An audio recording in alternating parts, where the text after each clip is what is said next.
ఈ ఈ ఈ వేదిక మీద కూడా నేను చెప్తున్నా, నాకు ఈ పదవి కావాలి, నాకు ఈ పదవి, నేను కూడా ఎమ్మెల్యే అయిపోవాలి, మంత్రి అయిపోవాలి, ముఖ్యమంత్రి అయిపోవాలి, నాకు ఉంటుంది. ఎవరికైనా ఉండదు.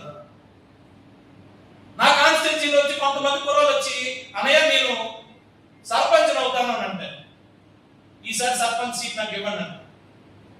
సర్పంచ్ అంటే ఆ ఊర్లో ఒక 1000 మంది ఉంటే ఆ 1000 మంది బాధ్యత నువ్వు తీసుకున్న నాడే నువ్వు సర్పంచ్ కి అర్హుడివి.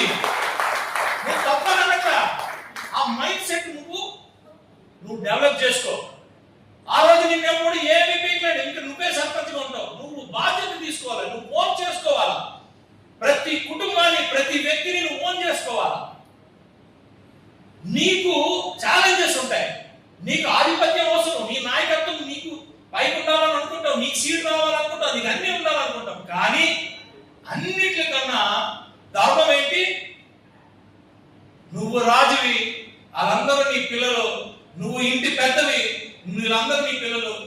100% తప్పు చేసినా కూడా అనాలా, ఇక్కడికే ఉండాలా, ఇక్కడి నుంచి రాకూడదు, ఇక్కడి నుంచి రాకూడదు. ఆ బాధ్యత ఉన్నవాడు మాత్రమే ఆ పదవిలో కూర్చోంటే లోక కళ్యాణం జరుగుతుంది. అది చిన్న పదవా పెద్ద పదవా నేను అన్నాను.